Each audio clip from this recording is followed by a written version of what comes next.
Yesus tidak mau 1% melarikan diri daripada beban yang berat, kebangkitan yang menakutkan, sengsara yang 100% harus ditanggung oleh dia.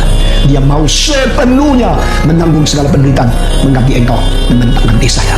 Saya tahu orang yang menaruh aura asam ke mulutnya mempunyai pikiran. Dengan demikian saya kasihan sama kamu. Saya berjasa menolong kamu. Saya berjasa membuat engkau kurang dari penderitaan. Saudara-saudara, setiap kali ada orang yang mengasihan Kristen, orang yang memberi uang kepada gereja dengan sikap saya berjasa menolong Tuhan, jangan terima. Banyak pendeta gagal di dalam hal tidak mengerti poin ini. Pada waktu gereja ada kesulitan, orang kaya kasih uang diterima, orang kaya kasih persembahan banyak, dia bersyukur kepada Tuhan. Tidak peduli orang itu motivasi apa. Meskipun motivasinya baik, dengan rasa diri berjasa pun tidak boleh diterima. Saudara-saudara, Tuhan membiarkan orang yang katanya pimpinan gereja tidak menjalankan kehendak Tuhan, merugikan mereka. Tuhan, mengapa engkau mau dipermalukan? Mengapa engkau tidak tahu kalau demikian namamu diinjak-injak oleh orang kafir? Tuhan mengatakan, bahkan baikku saya serahkan olehmu kali satu, maka pun aku tidak peduli, karena aku tidak membela diri hanya karena yang disebut hambaku telah mengenai firman.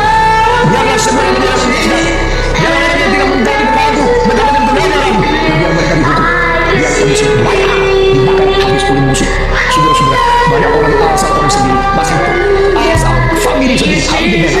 Orang yang punya sendiri harus tidak mungkin dipersalahkan. Tuhan bukan Tuhan semacam ini. Tuhan mengizinkan orang Israel ditangkap. Tuhan mengizinkan baiknya dibakar. Tuhan mengizinkan nama dia dipermalukan.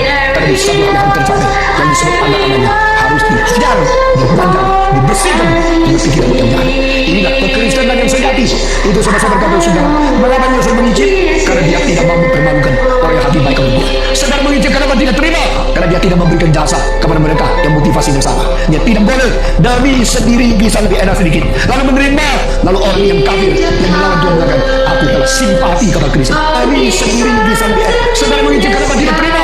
Karena dia tidak memberikan jasa kepada mereka yang motivasinya salah. Dia tidak boleh demi sendiri bisa lebih enak sedikit, lalu menerima. Lalu orang yang kafir yang melawan Tuhan mengatakan, aku telah simpati kepada Kristus. Aku telah menolong Yesus Kristus. Yesus mati bagimu susah sekali. Kalau darah saya, dia lebih sakit, dia lebih sakit, dia lebih pedih, dia lebih menderita.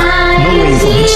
Tuhan Yesus begitu berbijaksana menghadapi semuanya, dan dia mengatakan kepada orang itu di hadapan Tuhan, meskipun aku haus, tapi sekarang bukan caranya menerima hiburan dosa daripada engkau. Saya mengatakan rencana Tuhan, aku lebih suka 100% menanggung semua kesusahan, dan aku tidak perlu dihibur seperti ini.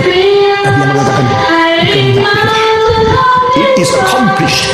Tetelestai dalam bahasa Greka berarti sudah selesai, sudah genap. Semua rencana Allah sudah sempurna saya kerjakan, kehendakmu sudah saya genapi, keselamatan sudah saya sempurnakan. Everything has been done. I accomplish all in you. Dan dia menyerahkan nyawanya kepada Tuhan. Saudara-saudara, kita bersyukur kepada Tuhan.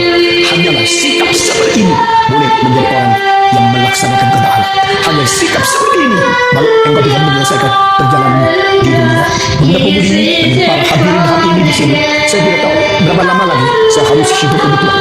Saya sudah umur 73, masih mungkin 2 tahun melaksanakan kehendak Allah. Saudara-saudara, kita bersyukur kepada Tuhan. Bintang, I accomplish all in you. Dan dia menyerahkan nyawanya kepada Tuhan. Saudara-saudara, kita bersyukur kepada Tuhan. Hanyalah sikap seperti ini boleh menjadi orang yang melaksanakan the rest of my life.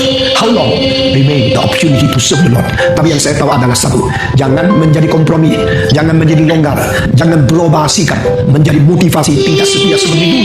Bagaimana bisa konsisten melayani Tuhan dan titik permulaan sampai titik akhir, itulah yang dihendaki oleh Tuhan. Engkau masih panjang.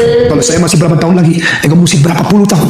Perhatikan setan pakai cara macam-macam menyimpangkan engkau dari konsisten hormat dan taat kepada Tuhan dengan semangat murni dan tidak berubah. Tapi jangan lupa engkau bisa berjalan sampai titik terakhir dan mengatakan seperti Yesus Kristus, genaplah, baru serahkan hidupmu kepada Tuhan. Inilah penting untuk sisa hidup kita masing-masing. Kiranya Tuhan memberkati kita dan hari Yesus Kristus genap. Jangan menjadi kompromi, jangan menjadi longgar, jangan berubah sikap menjadi motivasi tidak setia seperti dulu. Bagaimana bisa konsisten melayani Tuhan dari titik permulaan sampai titik akhir, itulah yang dihendaki oleh Tuhan. Engkau masih panjang. Kalau saya masih berapa tahun lagi, engkau mesti berapa puluh tahun. Perhatikan setan pakai cara macam-macam menyimpangkan engkau daripada konsisten hormat dan taat kepada Tuhan dengan semangat murni dan tidak berubah. Tapi jangan lupa engkau bisa berjalan sampai nagdetek terakhir dan mengatakan sebagai Yesus Kristus, hendaklah serahkan hidupmu kepada Tuhan. Inilah penting untuk sisa hidup kita masing-masing. Kiranya Tuhan memberkati kita, dan hari ini saya berkhotbah sampai di sini saya.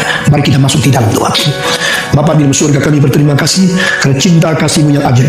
Engkau telah memberikan pengajaran, Engkau telah memberikan pendidikan kepada kami, dan memberikan pencerahan melalui firman-Mu, melalui gerakan Roh Kudus, melalui contoh Yesus Kristus, bagaimana bertindak kepada sesama manusia, kepada diri, kepada orang-orang murid, kepada ibunya, kepada Allah Bapa, untuk menyatakan reaksi, respons manusia di hadapan Tuhan yang kekal.